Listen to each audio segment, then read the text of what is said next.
Bom dia, senhoras e senhores. Sejam bem-vindos à videoconferência de resultados do primeiro trimestre de 2021 da BRF SA. Informamos a todos que esta videoconferência está sendo transmitida pela internet através do site www.brf-br.com/ri, onde a apresentação encontra-se disponível na plataforma webcast. Neste momento, todos os participantes estão conectados apenas como ouvintes e, após o discurso, iniciaremos a sessão de perguntas e respostas, quando as instruções para os senhores participarem serão fornecidas. Solicitamos que cada participante faça apenas uma pergunta. Caso necessitem de alguma assistência durante a conferência, queiram, por favor, solicitar a ajuda de um operador digitando *0. As declarações contidas nessa conferência, relativas às perspectivas dos negócios da empresa, às projeções e resultado e ao potencial de crescimento da empresa, constituem-se em meras previsões e foram baseadas nas expectativas da administração em relação ao futuro da empresa. Essas expectativas são altamente dependentes de mudanças no mercado, do desempenho econômico geral do país e do setor e dos mercados internacionais, estando sujeitas a mudanças. Cabe lembrar que essa conferência está sendo gravada. Esta videoconferência será apresentada pelo Sr. Lorival Luz, diretor-presidente global, e estão presentes também os demais vice-presidentes da companhia. Passamos a palavra agora para o Sr. Lorival Luz, que dará início à videoconferência. Sr. Lorival, por favor, pode prosseguir. Bom dia, obrigado. Bom dia a todos. Bom dia, obrigado por estarem mais uma vez aqui conosco na divulgação de resultados.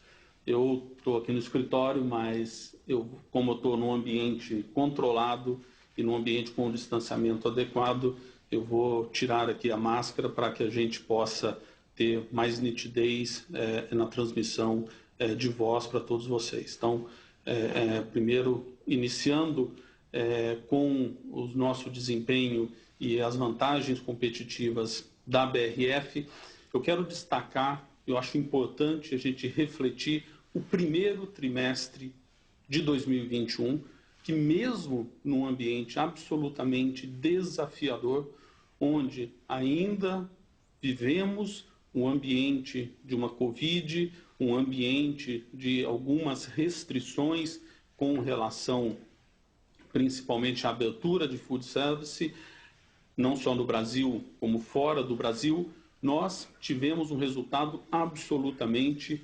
resiliente, com margens também fortes, e entregamos aqui um resultado de 1,2 bilhões de reais e revertemos o prejuízo que tivemos no ano passado para um lucro de 22 milhões de reais.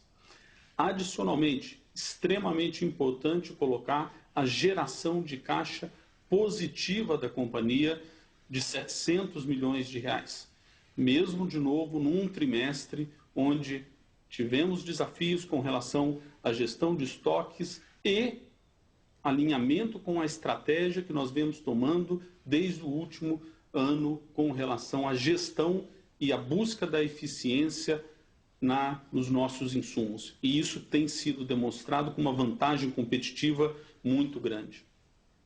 A alavancagem da companhia, fazendo a gestão, como nós sempre dissemos, abaixo de 3 vezes, 2,96, mesmo num ambiente com um câmbio de marcação ainda em março de 5,70, mais alto do que o de dezembro, que foi de 5,20, também mais alto do que os atuais. E, de novo, com um prazo de dívida extremamente longo, que garante para nós toda a estabilidade financeira para que a gente siga nos investimentos e na nossa visão 2030. Mostrando a consistência dos resultados, quando a gente olha tanto o lucro bruto como a margem EBITDA, olhando aqui que mesmo este ano tivemos aqui, impactando o nosso resultado, cerca de 80 milhões, impactando o EBITDA nesse primeiro trimestre com relação à Covid, entregamos aqui um EBITDA de novo de 1,2 bilhões, mesmo resultado, mesmo EBITDA do mesmo período do ano passado, onde ainda não tínhamos nenhum efeito de Covid e também nenhum efeito ainda da alta dos insumos, principalmente dos grãos, que eu vou falar daqui a pouco sobre isso. Então, mesmo com esse desafio e alta dos insumos, a companhia foi capaz de fazer uma gestão adequada, garantindo a rentabilidade e o equilíbrio financeiro da companhia. E aí eu trago aqui, acho importante, eu peço a atenção de vocês para que a gente avalie e veja o que está acontecendo e os efeitos que nós temos aqui na indústria.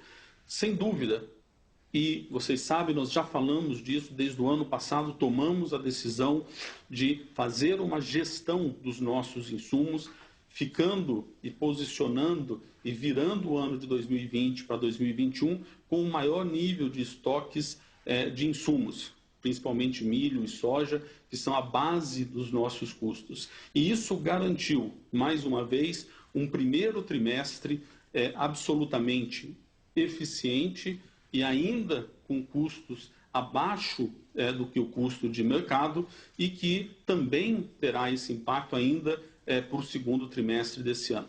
Mas aqui eu quero destacar e quero chamar a atenção de vocês para a margem dos produtores, tanto de frango quanto de suíno.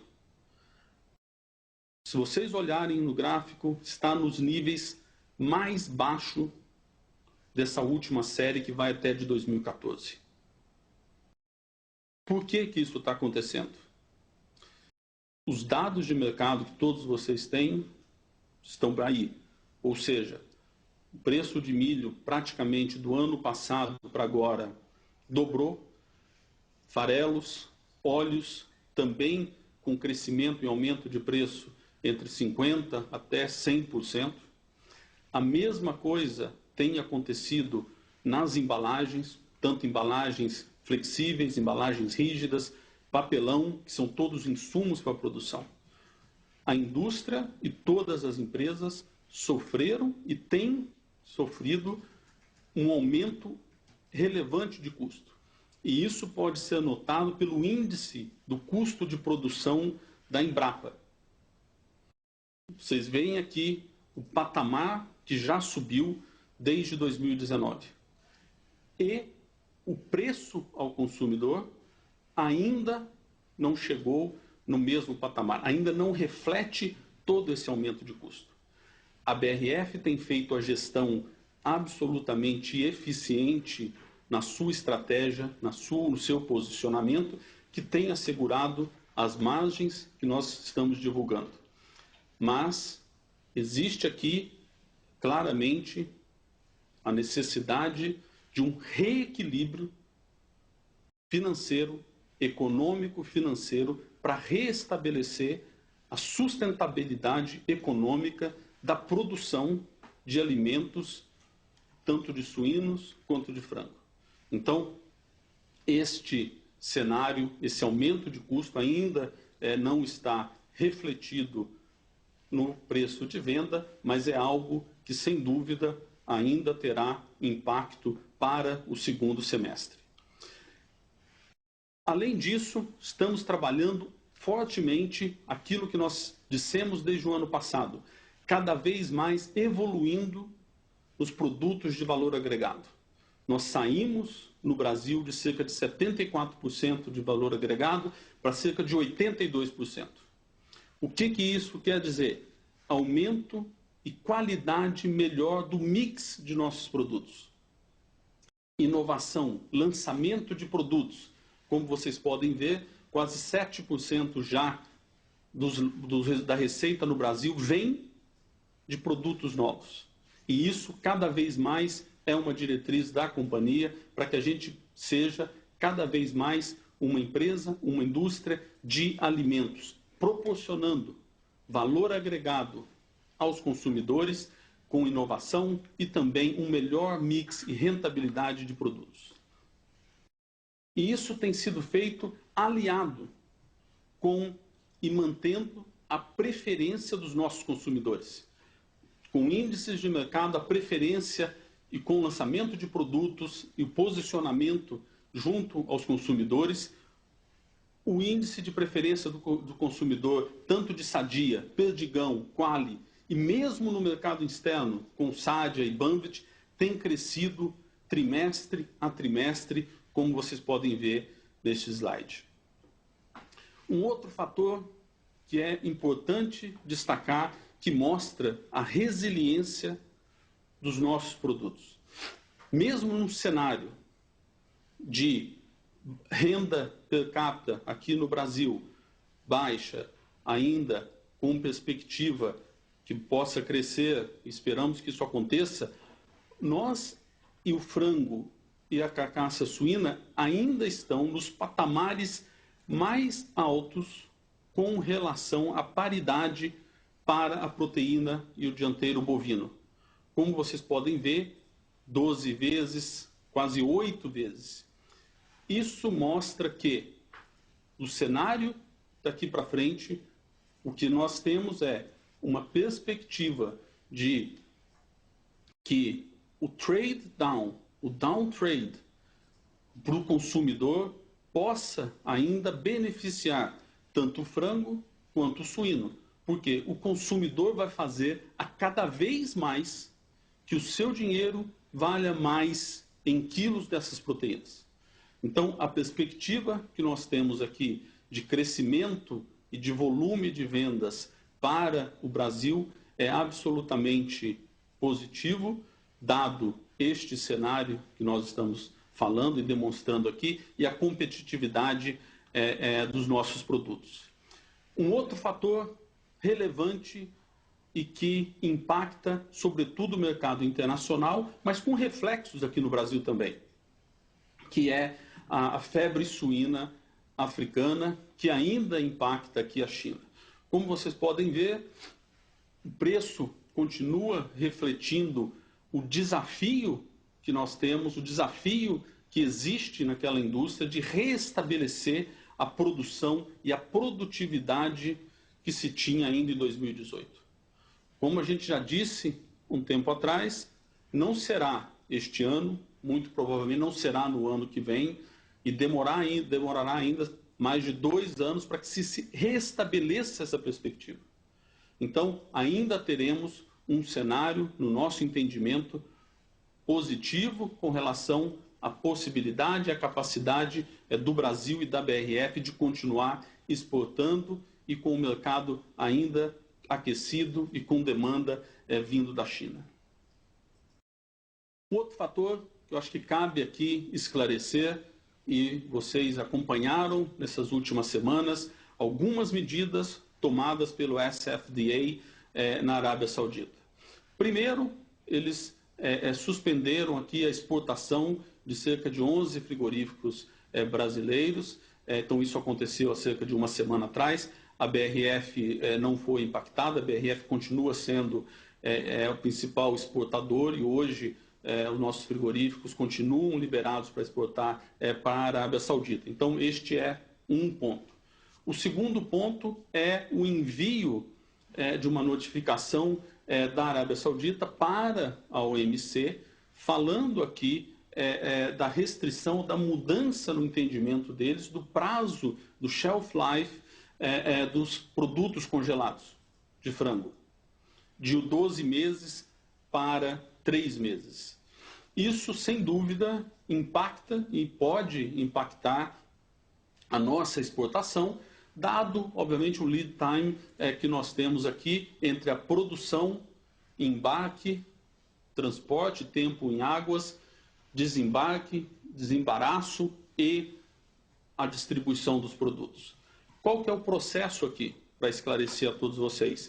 Eles têm um prazo de 60 dias e nós já estamos em contato e trabalhando aqui junto aos órgãos competentes aqui no Brasil. Também, e provavelmente, existirá as mesmas ponderações de outros países produtores e que exportam para a Arábia Saudita, como França, Ucrânia, Polônia, até a Argentina, que exporta um pouco, pequeno, mas ele exporta, com relação a essa discussão.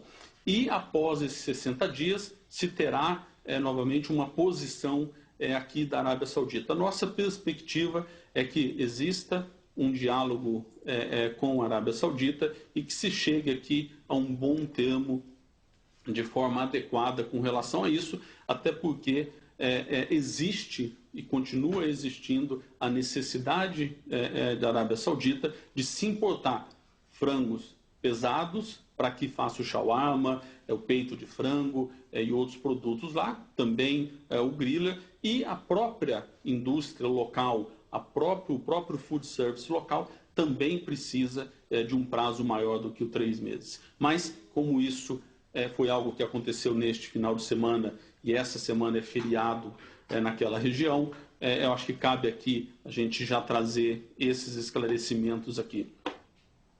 Passando para a nossa estrutura de capital e falando aqui da geração de caixa, a companhia teve um primeiro trimestre com geração de caixa positiva, principalmente advindo do nosso fluxo operacional, da nossa margem bruta, da geração de caixa, de novo, da operação em si. Ou seja, a nossa operação gerou aqui cerca de 1,4 bilhões de reais, suficientes para que a gente fizesse todo o CAPEX que nós temos programados para o crescimento que nós projetamos. E isso inclui o avanço para a conclusão da nossa fábrica de salsichas em Seropédica e outras linhas de produtos que também estão sendo expandidas para atender a demanda de mercado.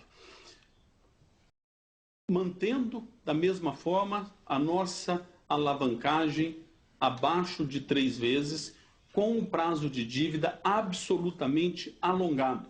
E aí eu chamo a atenção para vocês aqui com relação à posição de caixa da companhia, de cerca de 9 bilhões de reais, mais a Revolver Credit Facility e o valor muito baixo de vencimentos aqui no curto prazo. Em 2021, um vencimento abaixo de 700 milhões de reais. Ou seja, a companhia está absolutamente preparada, robusta, com uma liquidez financeira suficiente para que a gente atravesse esse segundo semestre, mesmo com o aumento de grãos, aumento de custos que nós tivemos. Então, a companhia manterá o seu foco na rentabilidade e na gestão sustentável da nossa operação. Falando também de ESG, e aí eu quero falar especificamente de fatos que nós já estamos praticando e que já estamos fazendo. E aí destaco alguns deles. Nós já assinamos, já estamos fazendo os primeiros contratos da parceria que nós anunciamos ainda em dezembro do ano passado com relação à sustentabilidade e à produção de energia solar junto com os nossos integrados. Então, isto já começou, isto já está sendo feito, já estão sendo instalados painéis solares nas granjas de nossos integrados e, de novo, o nosso objetivo é que todos eles, em dado momento, já estejam sendo autossuficientes com a produção de energia solar.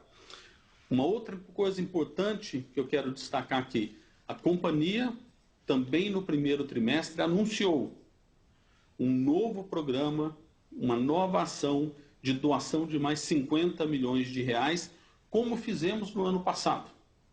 E a posição da companhia é, infelizmente, ainda temos a pandemia. Enquanto existe a pandemia, a companhia estará ao lado da sociedade, ao lado da comunidade onde nós estamos atuando, apoiando, ajudando naquilo que a gente possa fazer, naquilo que seja necessário. Destaco aqui também o encerramento das investigações, tanto na SEC como no DOJ.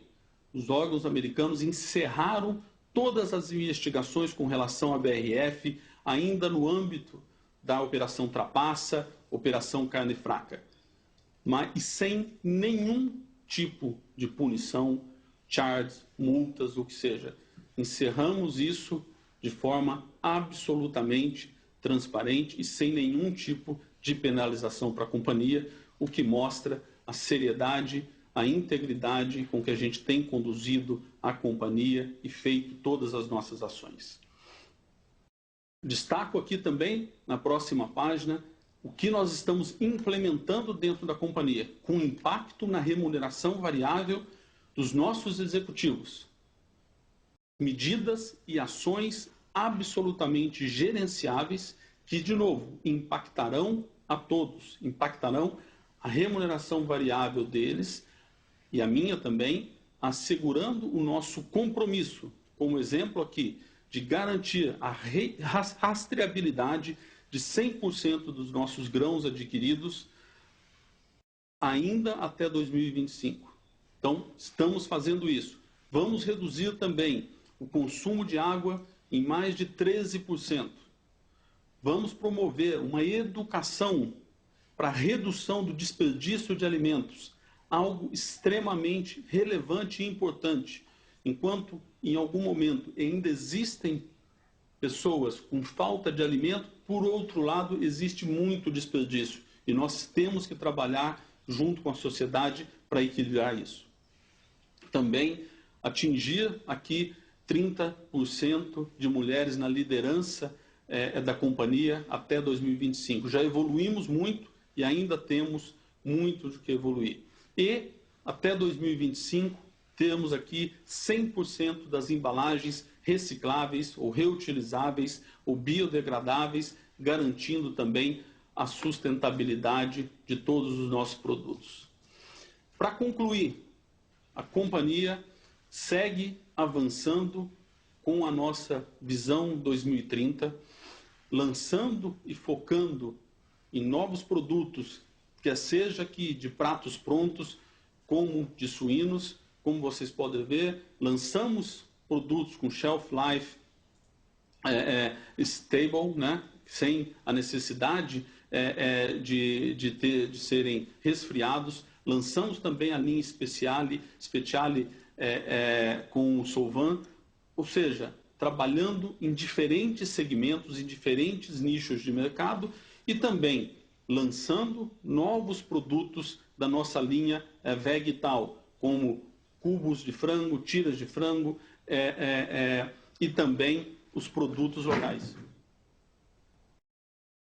Peço desculpas aqui, me falaram que havia um problema de conexão, mas eu avanço falando aqui da visão 2030, onde também seguimos lançando novos produtos de PET, com snacks dentais, e estamos lançando também a nova linha Good, que entra agora no mercado. E seguimos avançando no Omnichannel, com o crescimento e o avanço da nossa plataforma de delivery do Mercado em Casa e também com a abertura das novas lojas do Mercado Sadia. Para concluir e encerrar, a companhia segue focada no longo prazo, tomando as decisões bastante relevantes com relação à estratégia da companhia, assegurando a continuidade da nossa visão e a entrega da visão 2030, obviamente sem abrir mão da entrega de curto prazo e dos desafios que teremos agora ao longo do segundo semestre. Então, estamos avançando na geração e lançamento de produtos com maior valor agregado, com excelência na execução da nossa gestão de grãos, de custos de produção e lançando e inovando tanto no Brasil como fora do Brasil. Com isso, nós vamos agora, eu passo a palavra de novo ao operador para que a gente entre nas perguntas e respostas, mas antes de entrar nas perguntas e respostas, está aqui com acesso a todos vocês a oportunidade para que vocês conheçam o nosso Mercado em Casa, a nossa plataforma de vendas online dos nossos produtos. Tem aqui um QR Code que vocês podem acessar e com esse cupom BRF1T21 também terão aqui para essa compra inicial, 20% de desconto, que é válido até 2021. Então, eu deixo na tela para vocês e passo aqui de novo ao operador e agradeço para que a gente vá para perguntas e respostas. Muito obrigado. Senhoras e senhores, iniciaremos agora a sessão de perguntas e respostas. Lembramos que cada participante terá direito a uma pergunta. Para fazer uma pergunta, por favor, digitem *1. Para retirar a sua pergunta da lista, digite *2. A nossa primeira pergunta vem da senhora Isabela Simonato, do Bank of America. Por favor, senhora Isabela, pode prosseguir.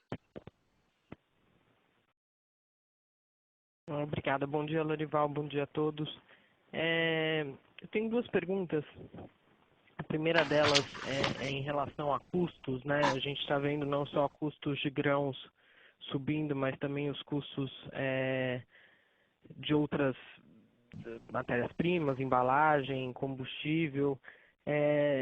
Vocês puderem dar um pouco mais de detalhe de como vocês estão lidando também com essas outras pressões de custo, né? Como que a gente pode entender os seus contratos de fornecimento de embalagem, como que a gente tenta prever, né, essa inflação de custo adicional aí fora grãos, e um pouco nessa linha também de custos, né? Se a gente está vendo notícias na margem cada vez piores sobre a safrinha e a produtividade, numa eventual falta de produto, né? O que você tem de alternativas aí para estoque de grãos próprio, olhando para o segundo semestre, ou eventualmente até para o começo do ano que vem? E minha segunda pergunta é sobre o mercado externo. A gente está vendo uma aceleração de preços em dólar e quando a gente olha a CSEX, se vocês puderem dar um pouco mais de cor sobre os mercados que estão liderando dessas altas de preço e como que, para a gente entender como pensar daqui para frente. Obrigado. Obrigado, Isabela. Vamos lá.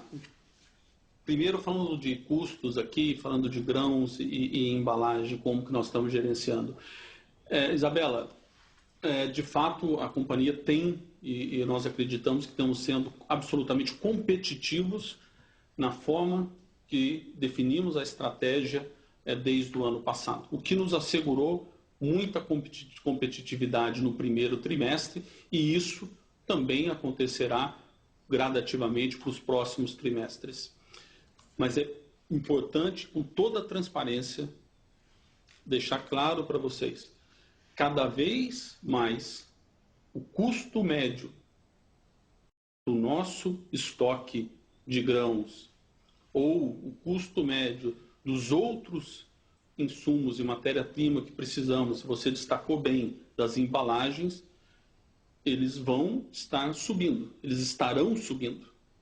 Nós temos, sim, muita competitividade da nossa área de suprimentos em fazer essa gestão, mas para o segundo semestre, cada vez mais estes custos impactarão. E eles serão e estarão na base de custos de toda a indústria.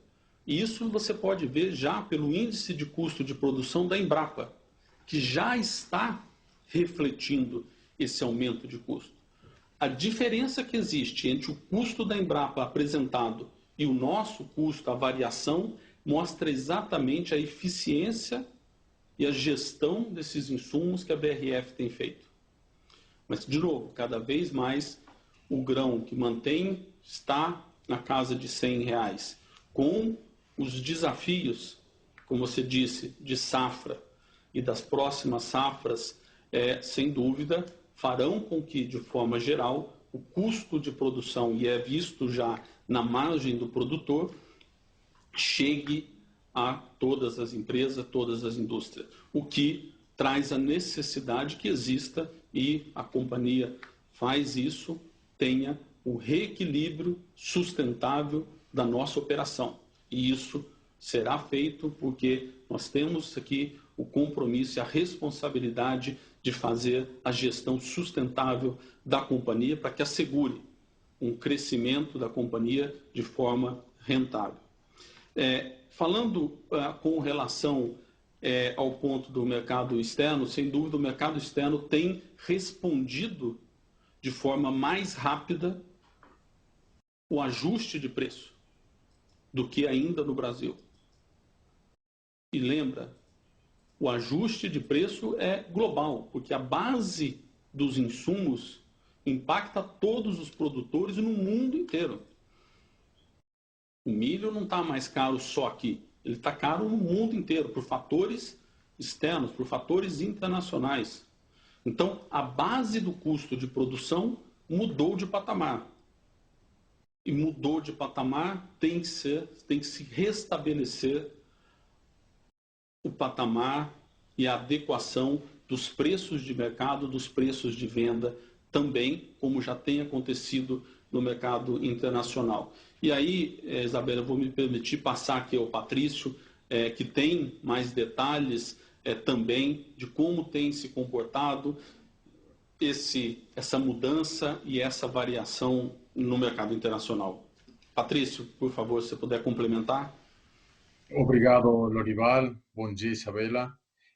Muito em linha com o que o Lorival estava falando, só para lembrar que os grãos, obviamente, o preço é global e que os mercados, principalmente os produtores, dentro dos que importam também proteína animal, como a China, como a Arábia Saudita, Japão e demais, eles também importam grãos. Então, a gente começou a ver esse cenário mais perto de outubro do ano passado, e a gente foi colocando isso nas nossas tabelas de preços e demais, e também fomos marcando um pouquinho o caminho para que tanto os produtores locais dos países importadores, tanto quanto os distribuidores, os clientes como food service e demais, comecem a se preparar para esse aumento.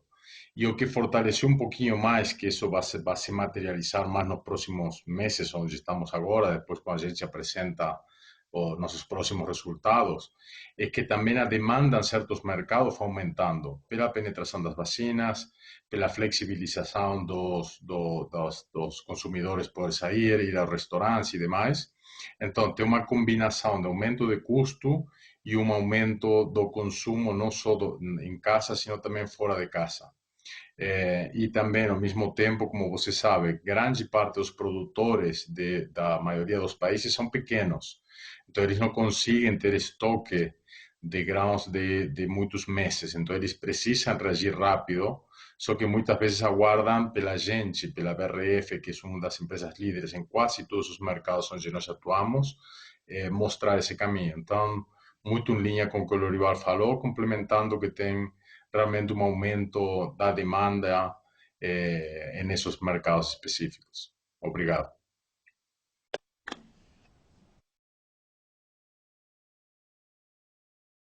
Obrigada. Obrigado, Patrício. A nossa próxima pergunta vem do senhor Leandro Fontanelli, do Bradesco BBI. Pode prosseguir. Bom dia a todos. Eu tenho duas perguntas. A primeira é sobre os dados de market share no Brasil, né, que vocês mostraram uma redução no último dado bimestral, né? Se pudesse comentar um pouco se vocês acreditam que tem efeitos aqui temporários. E a segunda pergunta, vocês mantiveram sua alavancagem dentro do target, né, que vocês tinham estabelecido, né, de abaixo de 3 vezes, e tiveram um capex que pelo menos um pouco abaixo das expectativas, eu entendo. Só para entender se isso significa que vocês possam atrasar um pouco o plano de crescimento de 10 anos, ou se vocês acreditam que possam retomar esse ritmo de investimento no curto e médio prazo. Obrigado. Bom dia, Leandro. Obrigado pelos dois pontos.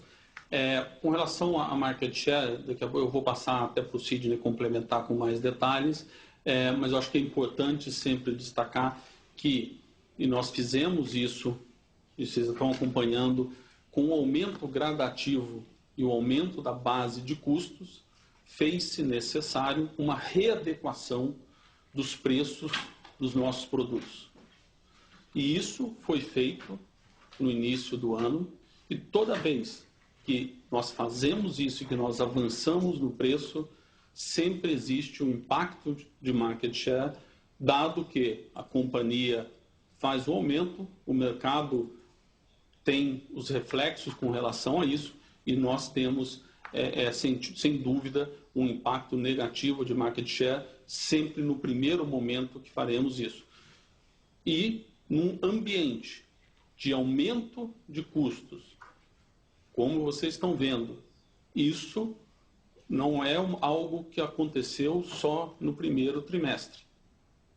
É algo que tende a acontecer ao longo do ano.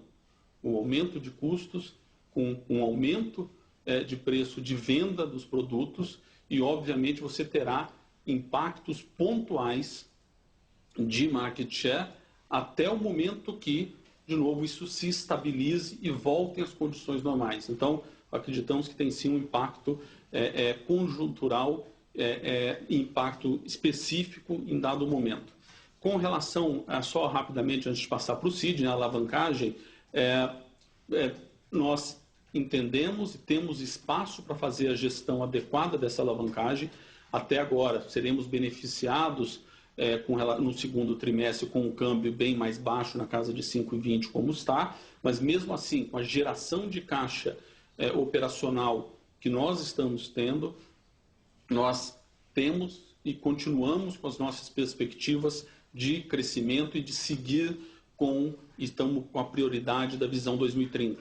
Mas, sempre destacando, nós temos a responsabilidade, a disciplina financeira e temos, sim, a gestão, como eu tenho dito, de acelerar ou reduzir um pouco a velocidade das nossas ações. Mas, até o momento, com os resultados que nós temos apresentado, seguimos com o nosso plano, seguimos como planejado, com todas as iniciativas divulgadas no BRF Day em último dezembro.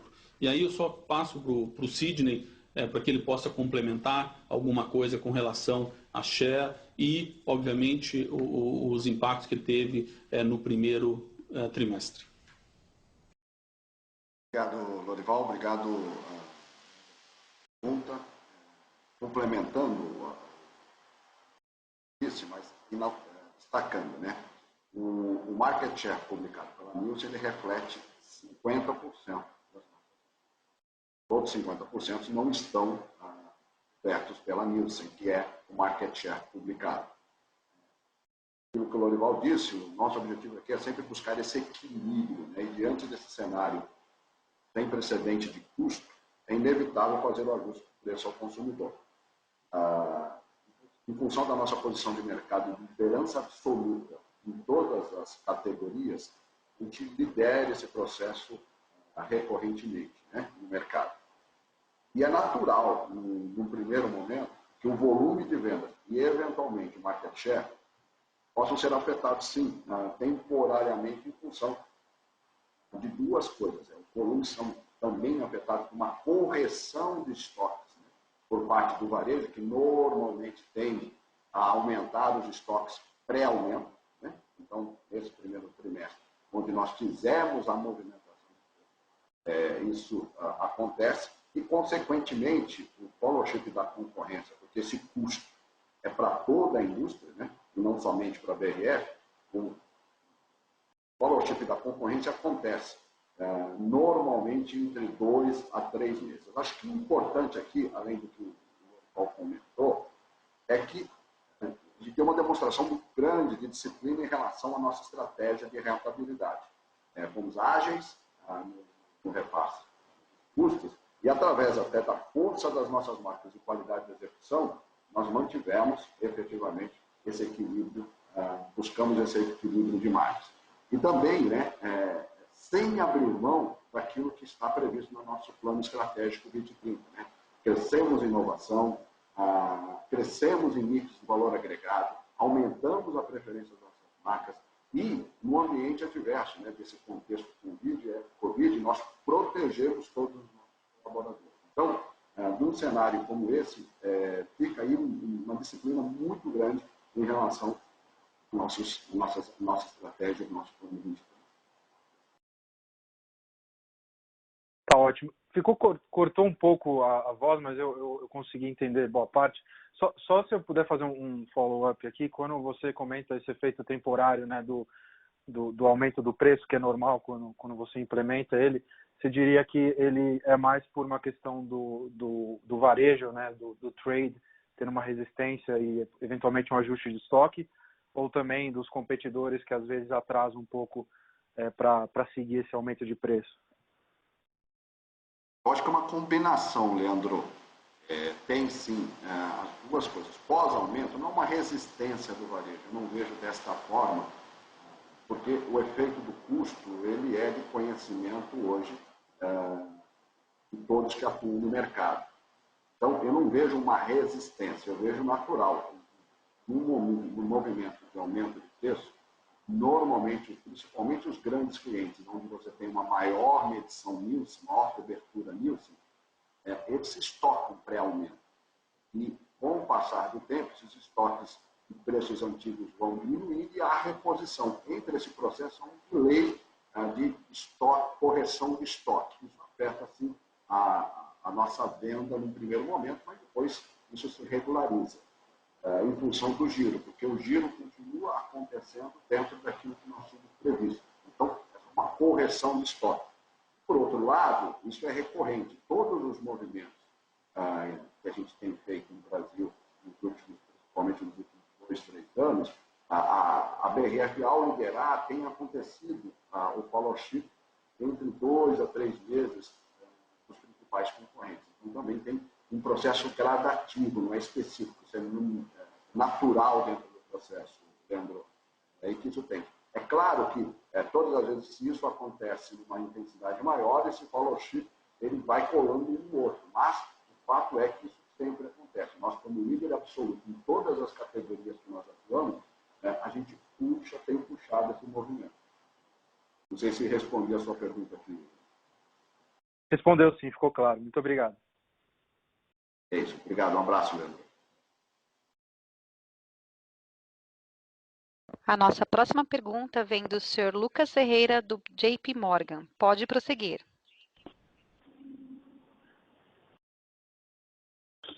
Bom dia a todos. Minha primeira pergunta, talvez, para o Sidney.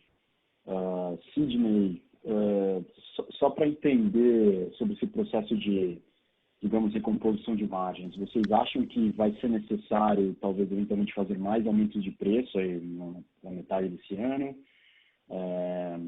Você já tem algo planejado ou algo em implementação? E se faz sentido pensar em alguma medida de restrição de oferta, no caso de frango, para que a gente possa ver uma aceleração, digamos assim, do aumento do preço do frango no mercado doméstico? Se vocês têm visto o mercado mais racional e se vocês mesmos pretendem também, de alguma forma, reduzir a oferta. E se puder fazer uma segunda pergunta no outro tema, talvez para o Lorival ou para o Patrício.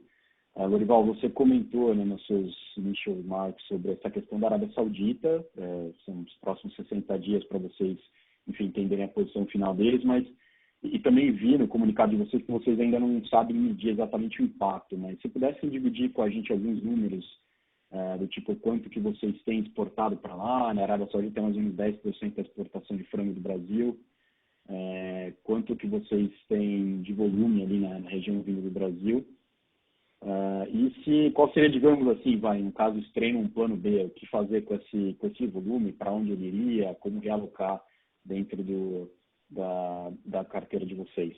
Obrigado. Tá bom, obrigado, Leandro. Eu vou passar aqui, você perguntou para o Sidney, depois eu passo para o Patrício também, mas eu acho que algum ponto só para eu colocar aqui de antemão, tá? A companhia sabe da responsabilidade que nós temos em continuar produzindo alimentos e servir a população. Então, a companhia praticará a sua responsabilidade para que não falte alimentos para a população. Mas faremos isso de absoluta forma responsável para que assegure a sustentabilidade financeira para que a companhia e todos nós, a indústria, possa, sim, sustentar o crescimento da demanda que existirá de proteínas, tanto no Brasil como no mundo como um todo. É importante destacar que a população mundial continua crescendo, continuará crescendo, continuará se alimentando, precisará de alimentos.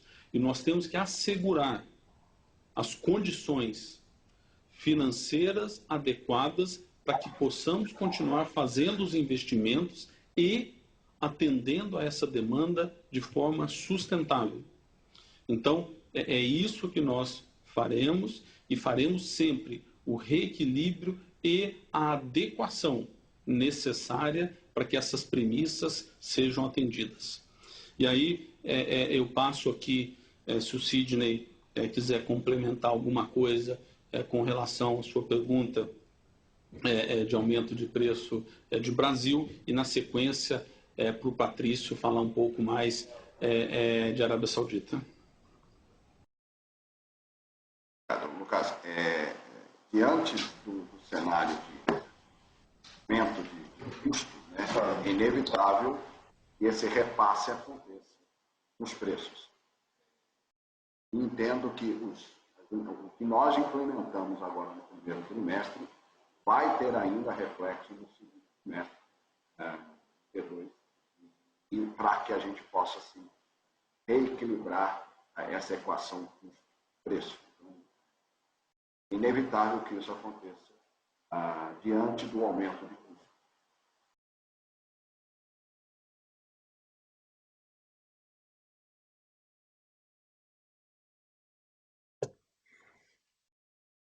Eu posso falar sobre a Arábia Saudita? Sim, por favor, Patrício. Obrigado. Bom dia, Lucas. Então, a Arábia Saudita, essas medidas potencialmente podem ter impacto praticamente em todo o cenário, não só os exportadores, como é o Brasil, a França, a Ucrânia, que são bem relevantes, como falou Lorival durante a apresentação. Tem outros países, como a Polônia, a Argentina, bem mais pequenos, mas esses três são os principais. Também afeta os produtores locais, já que eles congelam uma boa parte da produção, não uma boa parte, mas assim, entre um 10% a um 20% do frango que eles produzem, primeiro para ajustar de acordo a oferta e demanda, e também para fornecer para clientes específicos de food service que precisam ter estoques de segurança. Depois, tudo que é produzido localmente de valor agregado, como hambúrgueres, nuggets, salsichas e demais, se vendem congelados, então também afeta muito essa dinâmica. E como falei aos clientes, ou seja, o porto principal da Arábia Saudita é o porto de Jeddah, Riad, que está no centro do país, está a quase 1.000 quilômetros, o Dammam e as outras cidades estão todas a mais de 1.000 quilômetros ou entre 300 a 500 quilômetros. Então, a distribuição dos produtos, tanto dos produtores locais como dos produtos importados, precisam se ajustar se é que esse novo estándar avança. Então, a gente não tem ainda os impactos, a gente está analisando, porque a gente conversando tanto com nossos parceiros, produtores locais que produzem para a gente dentro da Arábia Saudita, e também produtores locais que a gente tem diálogo sobre a indústria e demais, está todo mundo assim, aguardando um pouquinho o que acontece e como isso evolui. E depois, como falou o Lorival, a gente não consegue crescer muito mais no griller, que, como você sabe, é o frango mais pequeno, faz muito tempo por causa da demanda que tem em outros países que vão crescendo muito enquanto a necessidade de consumo de proteína. Então, a gente sempre está fazendo esse trade-off entre quanto manter dentro, com objetivo para os países halal, quanto fazer mais produção local, principalmente em produtos de valor agregado, como partes e demais, onde a gente consiga também vender essas partes ou outras partes em outros mercados que estão crescendo muito. Então, quando você vê um pouquinho a projeção do consumo do mundo, vai faltar frango. Então, não é que não tem opção, tem muitas opções, só que a gente tem um compromisso com os mercados do GCC, onde a gente tem uma marca muito relevante, onde a gente tem muitos investimentos, não só na Arábia Saudita, também em Dubai, também na Turquia, de continuar avançando nos produtos, na inovação, no desenvolvimento deles e demais, para atender as populações jovens, que são mais de 50% da população. Então, por isso que a gente, quando mandou o comunicado, falou que ainda estamos analisando os impactos, porque é muito mais abrangente que só aos países exportadores. Obrigado. Perfeito, obrigado.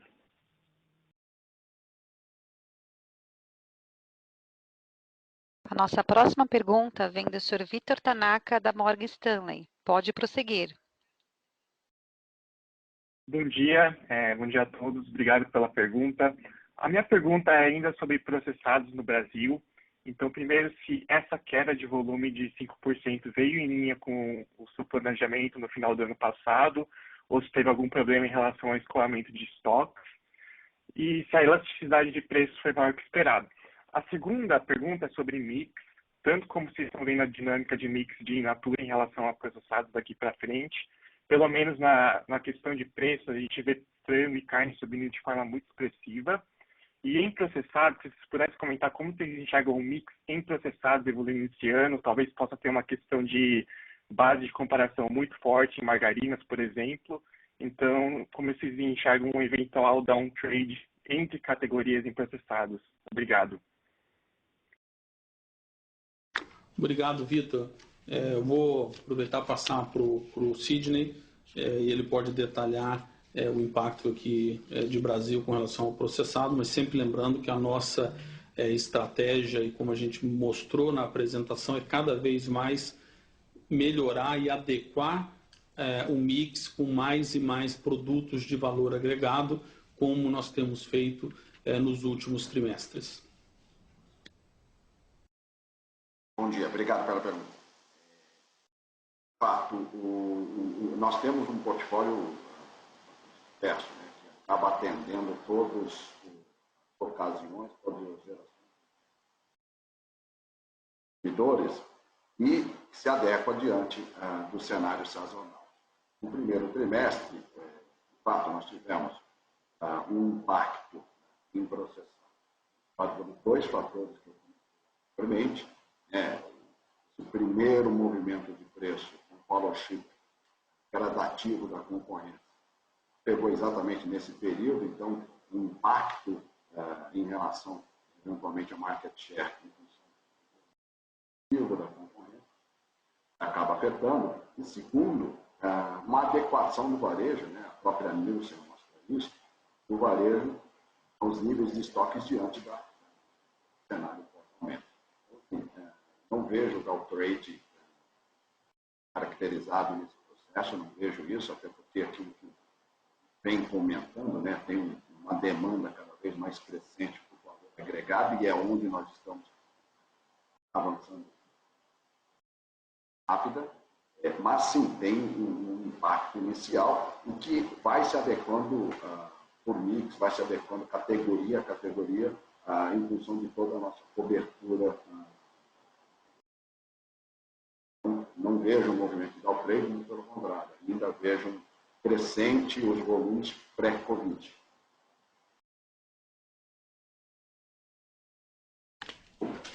Okay. Obrigado, Sidney. Próximo. Obrigado, Sidney.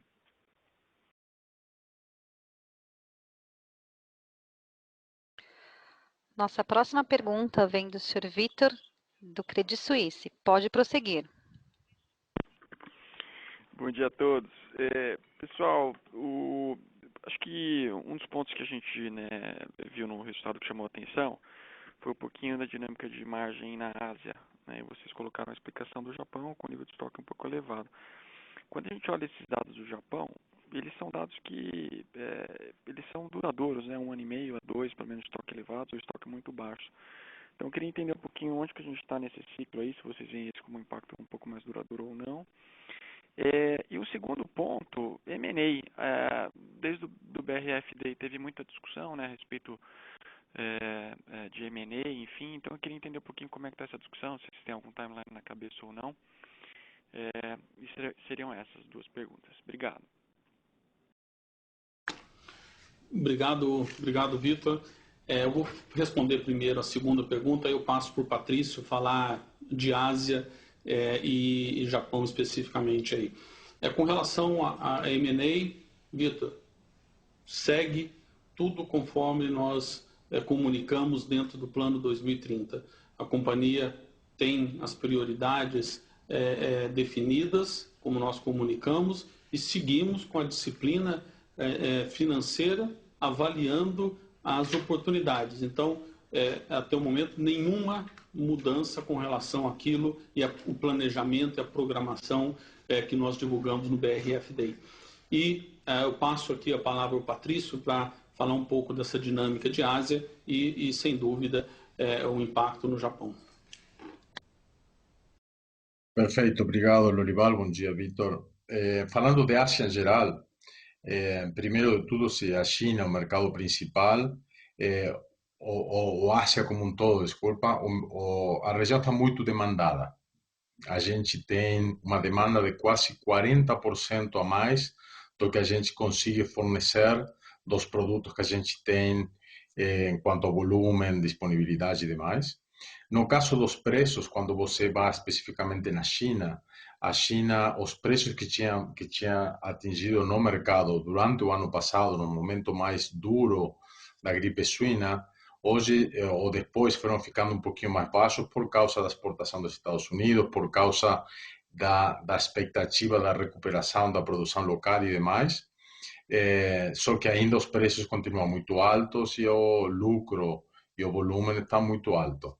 Quando você vê nos últimos meses, foi mudando primeiro por causa dos aumentos dos custos. Então, quando você poderia ver as informações de janeiro, fevereiro, março, tem uma variação de mês a mês aumentando. Uma, pelos aumentos dos custos, onde também impacta para os produtores locais.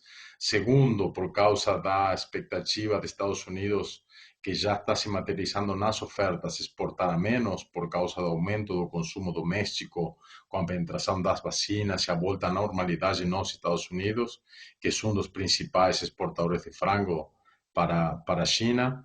Rumores de uma segunda onda da gripe suína, de certos impactos a mais, onde a produção doméstica não está vindo do jeito que eles esperavam.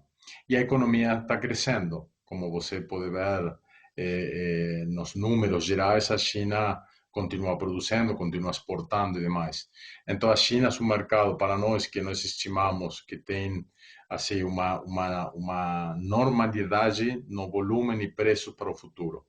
Quando a gente vê outros mercados como Coreia, falando dos ainda positivos, estava também com muito estoque, só que a redução das importações e os impactos na gripe aviária interna também está fazendo que os preços se recuperem muito rápido.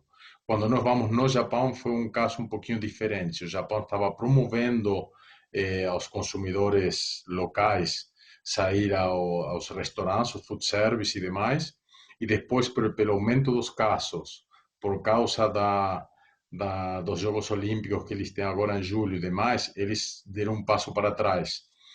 Mas também a gente já viu uma recuperação dos preços já até durante uma parte do primeiro quarto e sem dúvida agora nos próximos meses. Então a gente não estima que é uma coisa de mês, de um ano e meio ou mais que isso aí. A gente estima que é um quarto de transição, potencialmente uma parte do terceiro quarto. Obrigado, não sei se ficou claro. Obrigado. Não, ficou claro, foi ótimo. Obrigado. A nossa próxima pergunta vem do Sr. André Hachem, do Itaú. Pode prosseguir. Obrigado por pegar minha pergunta, vou fazer só uma. Queria entender um pouquinho melhor como vocês estão vendo a dinâmica de investimentos para o resto do ano. Vocês tinham sinalizado que vocês poderiam fazer até 4 bilhões de investimentos esse ano, e com esse trimestre foram 700 milhões, então indicaria uma aceleração bem grande ao longo do resto do ano. Queria saber um pouquinho como vocês estão vendo, se vocês poderiam revisitar esse número, talvez revisarem um pouco para baixo, principalmente em frente ao cenário um pouco mais desafiador que está se desenhando para o segundo semestre. Bom dia. Bom, como eu disse, eu vou passar para o Carlos detalhar um pouco mais aí o tema do CAPEX ao longo do ano, mas até o momento nós seguimos com o planejamento e com todas as iniciativas que nós temos, mas sempre com a capacidade de gestão aqui da velocidade e aceleração de qualquer investimento. Mas seguimos com toda a disciplina com relação ao planejamento que nós temos de aumento de capacidade e também com as iniciativas do 2030. Aí eu passo para o Carlos complementar, por favor. Obrigado, Lorival. Bom dia. Só para reforçar, quer dizer, a companhia tem um princípio de manutenção da sua disciplina financeira, que é representada pelo nível máximo de alavancagem de 3 vezes o EBITDA de 12 meses. E a gente vai seguir esse princípio, adaptando o nosso CAPEX e as nossas iniciativas para respeitar esse limite, que é um compromisso aqui de toda a nossa administração. Tá? Então, essa é a materialização da nossa disciplina financeira.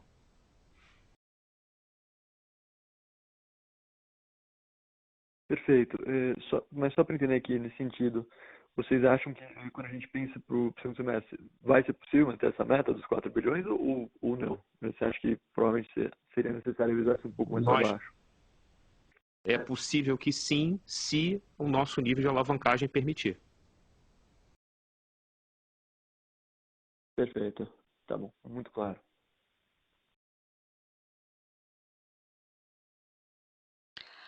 A nossa próxima pergunta vem do Sr. Tiago Duarte, do BTG Pactual. Pode prosseguir.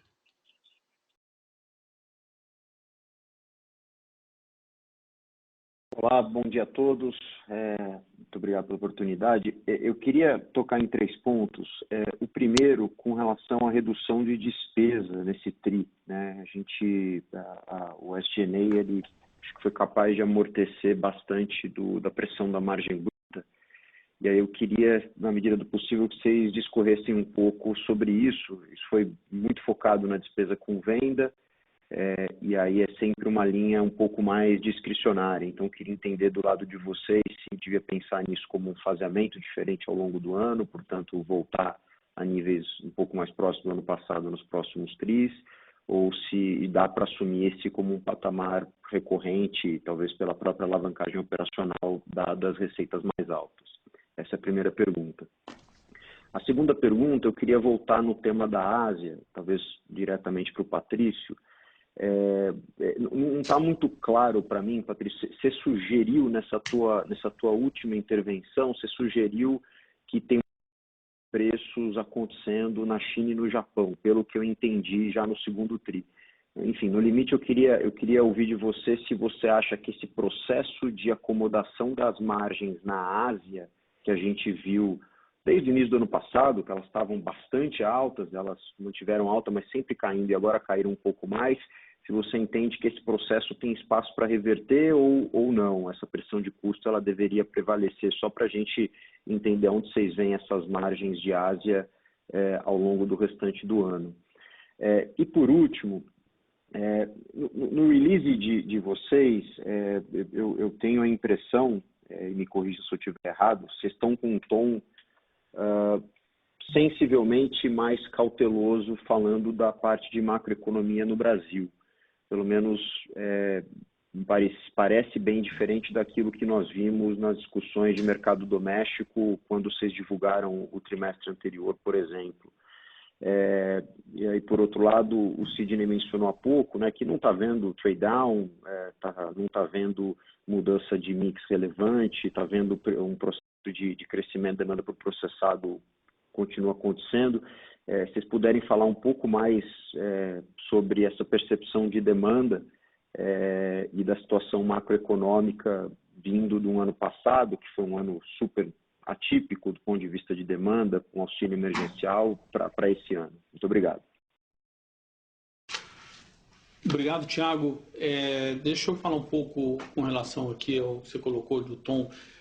Sem dúvida, eu acho que aqui o momento atual ele exige uma cautela, uma prudência e uma gestão bastante acurada das ações da empresa.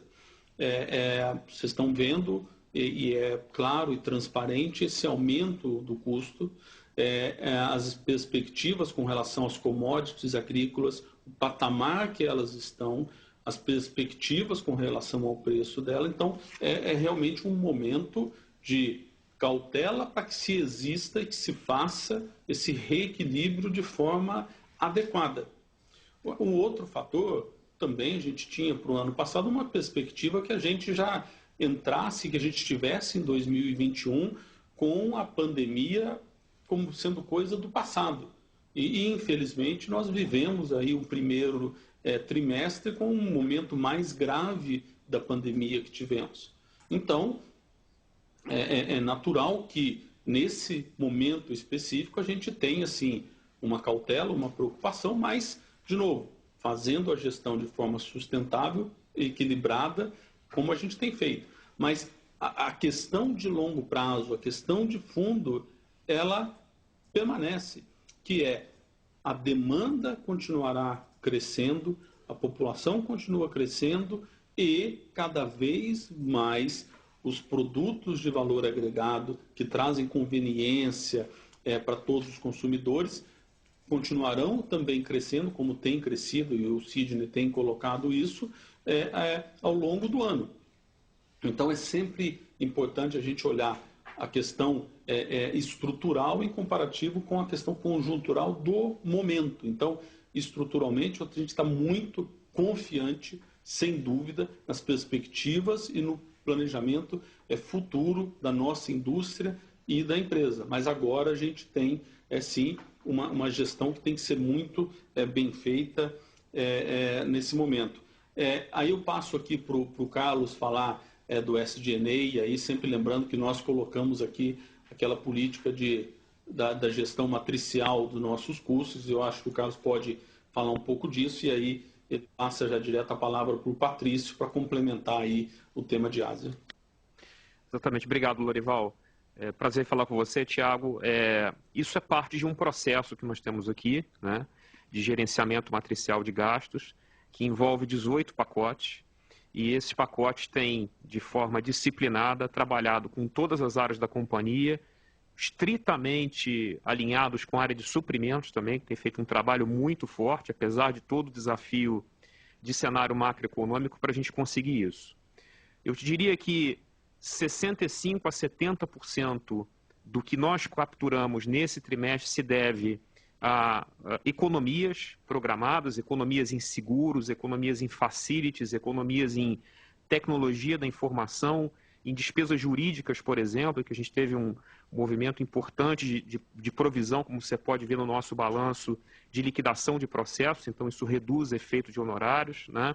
Em pessoal indireto também, nas otimizações que nós temos feito, e, naturalmente, esses outros 30%, 35%, a gente dosa de acordo com o momento do trimestre e tem a habilidade de continuar dosando graças a essa metodologia que tem aqui, que a gente vai trabalhando o incremento no nível de maturidade. Por isso que a gente trabalha não só na captura de redução de gastos na companhia, mas também na maturidade de processos para que isso seja cada vez mais consolidado como uma vantagem competitiva do nosso negócio. Lori, por favor. Não, Patrício, por favor. Então, Tiago, bom dia. Para reforçar o que eu falei, de pronto falei mais e não me expliquei, sim, eu vejo uma melhora nos preços na Ásia, por 3 fatores. Uma principal é o custo, como falei, afeta a todo mundo o custo.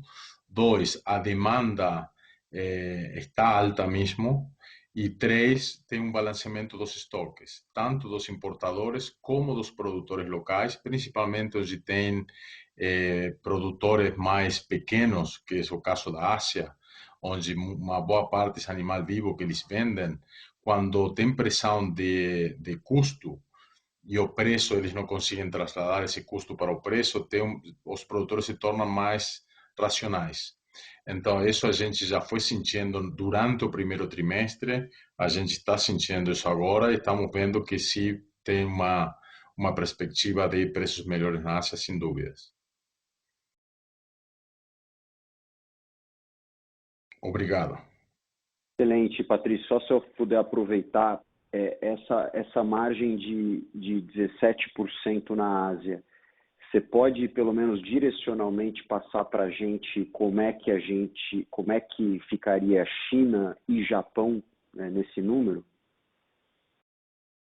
China fica melhor que esse número, Japão embaixo desse número, a China com probabilidades de potencialmente aumentar, Japão no processo de recuperação. E os outros países também no processo de recuperação por todas as coisas que eu fui explicando nas perguntas anteriores. Eu não consigo te falar a margem do segundo trimestre, mas a gente já tem 50% do período já passado mesmo.